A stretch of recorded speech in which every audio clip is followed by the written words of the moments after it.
की आराधना बृहस्पति भगवान ने काशी में करी। बृहस्पतेश्वर महादेव काशी में विराजमान। कौन से महादेव? जम के बोलिए जरा। बृहस्पतेश्वर महादेव काशी में विराजमान है,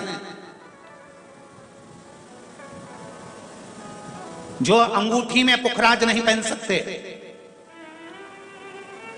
जिनकी भाग्य रेखा उल्टी चल रही हो, बृहस्पति चमक ही नहीं रहा हो, जिस काम में हाथ डालते हैं वो काम पूरा ही नहीं होता हो, तो एक बार काशी जाना, बृहस्पतेश्वर महादेव का स्पर्श करना, उनका अभिषेक पूजन करना और उनका स्पर्श कर कर एक बेलपत्र ब्राह्मण देवता से मांग कर लेकर आ जाना कि इन बृहस्पतेश्वर महादेव से मुझे एक बेलपत्र दे दो। तुम्हें पुखराज पहना कि नहीं पहना, हीरा रतन माणिक पहना कि नहीं पहना, वो बेलपत्र इतना चमत्कार कर देगी कि जिंदगी में कभी संपदा की कमी आएगी ही नहीं। अगर बृहस्पति नहीं चमके तो बृहस्पतेश्वर महादेव, जहां पर बैठकर बृहस्पति भगवान ने शंकर भगवान की आराधना करी है, रोज गंगा जल जाना, गंगा जल लेकर आना, शिव जी की आराधना करना, एक शिवलिंग का निर्माण करा, उसकी आराधना में बृहस्पति भगवान डूब गए, उसकी आराधना में बृहस्पति महाराज निरंतर लगे रहे और इतनी आराधना बृहस्पति महाराज ने करी, इतनी आराधना करी बृहस्पति महाराज ने कि शंकर भगवान सामने प्रकट हो गए। मांगो बृहस्पति, तुमको क्या चाहिए? कुछ नहीं, केवल आपका भजन। नाम रख दिया, तुम्हारा नाम बचस्पति रहेगा।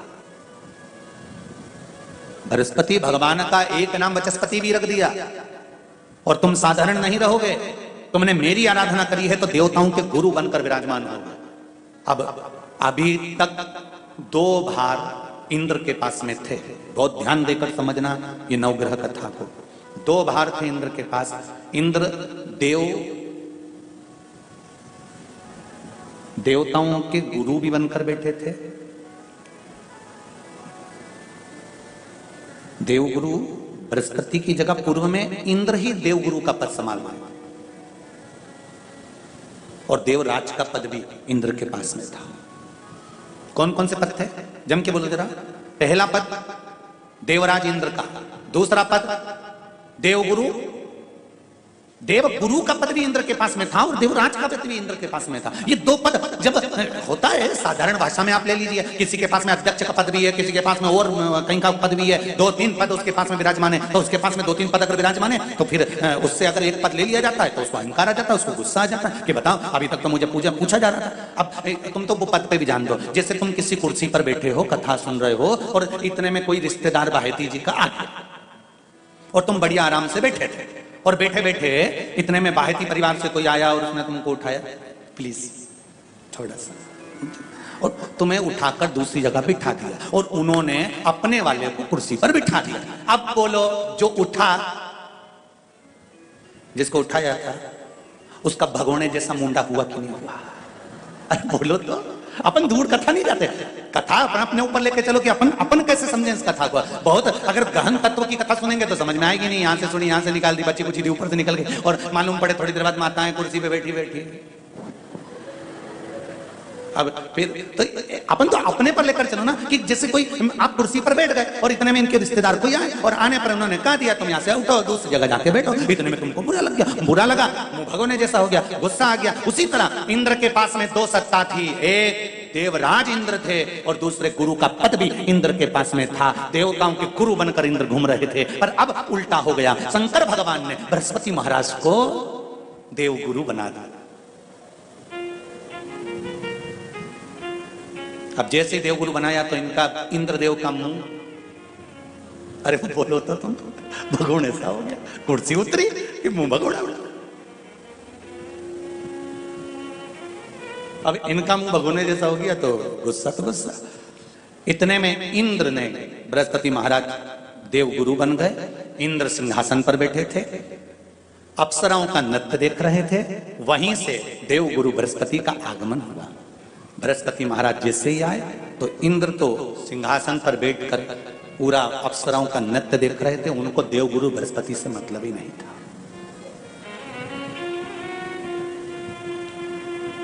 कोई स्थान नहीं, कोई सम्मान नहीं, कोई आदर नहीं, कोई आदर नहीं। जिसको घर के बड़े बुजुर्ग सम्मान देते हैं, घर के बच्चों का भी फर्ज है कि उसका सम्मान बच्चे करें। सही है कि गलत है? घर के बुजुर्ग उसको सम्मान दे रहे हैं ना, घर के बड़े उसका सम्मान कर रहे हैं ना, तो घर के बच्चे कहते हैं नहीं वो तो हमारे लिए गलत सोचता है, हमेशा हमारे लिए अपशब्द बोलता है, हमेशा आड़ा टेढ़ा बोलता है। तो घर के बुजुर्ग कहते हैं तुम्हें क्या करना है, जब हम सम्मान दे रहे हैं तो तुम भी दो, हम आदर कर रहे हैं तो तुम भी करो।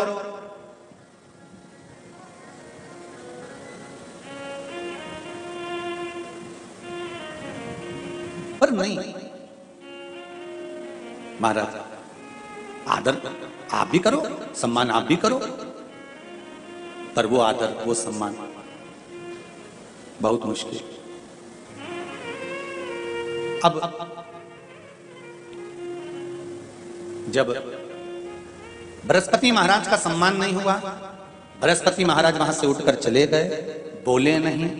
जो समझदार होता है वो तुरंत कह देता है कोई बात नहीं मैं चले जाता हूं, कोई मुख पर क्रोध नहीं, कोई चिड़चिड़ प्रवृत्ति नहीं, कोई अपशब्द नहीं। एक बात मैं आप सबको कहना चाहूंगा, किसी जगह पर यदि आपका अपमान हुआ है, बहुत ध्यान देना जरा, कथा थोड़ी भारी है पर समझ लोगे आप। किसी जगह पर यदि आपका अपमान हुआ है तो आप भगवान शंकर को धन्यवाद देना कि मैंने पूर्व में किसी का अपमान करा होगा तो मेरा हिसाब आपने इतनी जल्दी बराबर कर दिया है, इतनी जल्दी बराबर कर दिया। ये थोड़ा सा अपमान मेरा कराया, मेरा हिसाब बराबर हो गया। कोई गाली दे रहा है, देने दो, शंकर भगवान को धन्यवाद देना, बाबा बड़ी कृपा करी, मैंने पूर्व में इसको गालियां दी होंगी, अपशब्द कहा होगा तो इसने मुझे पलटकर गाली दे दी, अपशब्द कह दिया। ये तेरी कृपा है, ये तेरी दया। और जब तक तेरी करुणा, तेरी कृपा, तेरी दया नहीं हो तब तक कुछ हो ही नहीं सकता। तेरी कृपा,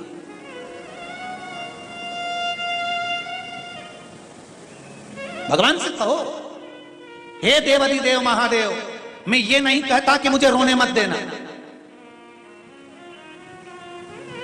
क्योंकि कर्म का भोग तो मुझे भोगना पड़ेगा। देवाधिदेव महादेव से कहो हे देवाधिदेव महादेव, मैं ये नहीं कहता कि मुझे रोने मत देना, पर इतना जरूर कहता हूं तेरे सिवा किसी दूसरे के आगे झुकने मत देना, बस इतनी कृपा कर।